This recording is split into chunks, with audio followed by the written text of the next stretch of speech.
48 గంటల్లోనే 3 వేర్వేరు కేసులను నారాయణపేట పోలీసులు ఛేదించారు.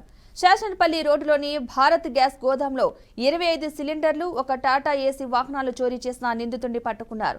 అదే గ్యాస్ ఏజెన్సీలో డెలివరీ బాయ్గా పనిచేస్తున్న నగిరి ఆనంద్, ఎడవెల్లి నరసింహులు అప్పుల బాధ, ఆర్థిక ఇబ్బందులతో ఈ దొంగతనానికి పాల్పడినట్లు పోలీసులు తెలిపారు. ఇక మూఢనమ్మకాల పేరుతో మోసం చేసి 50,000 రూపాయలు కాజేసిన శివరాజ్ను కూడా అరెస్ట్ చేసినట్లుగా చెప్పారు. అలాగే బైరంకొండ గ్రామానికి చెందిన విజయలక్ష్మి ఇంట్లో 70,000 రూపాయల విలువగల బంగారాన్ని చోరీ చేసిన దొంగను కూడా అరెస్ట్ చేసి రిమాండ్కు పంపినట్లు డీఎస్పీ లింగయ్య వివరించారు.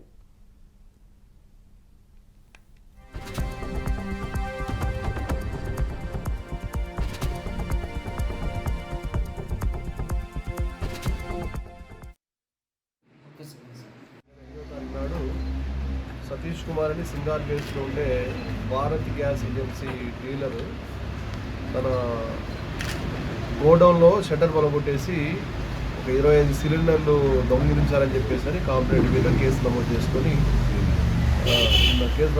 దర్యాప్తు చేస్తున్నాం.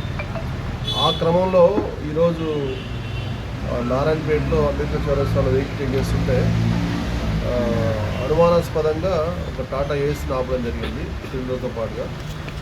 దాన్ని ఆనంద్ అని చెప్పేసి అతను గ్యాస్ సిలిండర్ బాయ్ ఇంతకుముందు ఈ షాప్లో గతంలో పని మానేశాడు.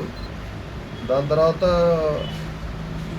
ఇప్పుడు ఈ జలసాలకు తర్వాత ఇతను వేరే డబ్బులకు అలవాటు పడి దొంగతనం చేయడం ఉద్దేశంతో వేరే ఈ ఆటోకు సంబంధించిన వేరే వాటర్ కొడత నర్సులు అని చెప్పి అతను కలుపుకొని ఇద్దరు కలిసి ప్లాన్ చేసి మొన్న రాత్రి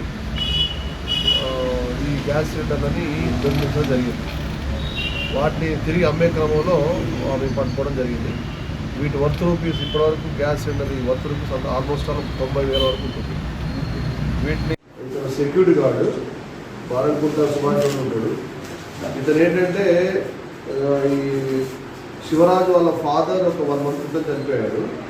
దానికి సంబంధించి మీ ఇంట్లో ఇతను సంప్రదిస్తే మీ ఇంట్లో అరిష్టం ఉంది, దాన్ని తొలగిస్తాను అని చెప్పేసి ఒక మూలకు దాంట్లో తనతో పాటు తెచ్చుకున్న ఈ శివుని విగ్రహాన్ని వాళ్ళకి తెలియకుండా దాంట్లో పెట్టిన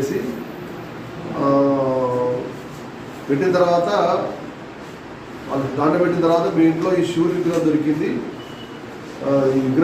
మీ ఇంట్లో ఈ అరిష్టం ఉంది, దీన్ని తీసి బాగు చేయిస్తా అని చెప్పేసి మళ్ళీ వాళ్ళకి తెలియకుండానే ఇప్పుడు దీనితో సంబంధం లేకుండా ఇది చూపించి వాళ్ళకు ఈ మెటీరియల్ తోటి శరాబ్ బజార్ తీసుకెళ్ళేసి ఈ మెటల్ మీద కరగపోసి ఈ విగ్రహం కరగపోసి ఇది వెళ్ళి చూడని చెప్పేసి వాళ్ళకి ఇచ్చినారు. ఇచ్చేసి వాళ్ళ దగ్గర నుంచి ఆల్మోస్ట్ 40,000-50,000 రూపీస్ తీసుకున్నారు.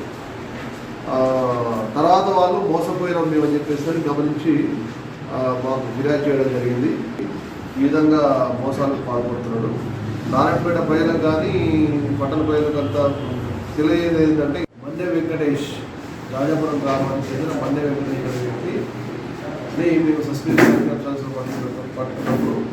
పట్టుకొని అతన్ని ద్వారా మేము ఇటు గుళ్ళు తర్వాత పుస్తల తాడు ఈరోజు వీటి వర్త్ రూపీస్ ఇతను ఏంటంటే ఇతను బాగా తాగుడు బానిసై వ్యసనాలకు బానిసేసి ఈ దొంగతనం చేశాడు. ఇటు మనం సీజ్ చేసిన వాటి వస్తువుల విలువ అందాగా ఒక 70,000 వరకు ఉంటుంది. ఈ జస్ట్ 48 hours 2 daysలోనే ఈ కేసును మనం డిటెక్ట్ చేయడం జరిగింది. నారాయణపేట టౌన్ ఎస్ఐ వెంకటేశ్వర ఆధ్వర్యంలో crime team Yadayya, Mallesh and Suresh బాగా పనిచేశారు. మా జిల్లా తరఫున ఎస్పీ గారి తరఫున కూడా వాళ్ళకు అభినందనలు తెలియజేస్తున్నాం.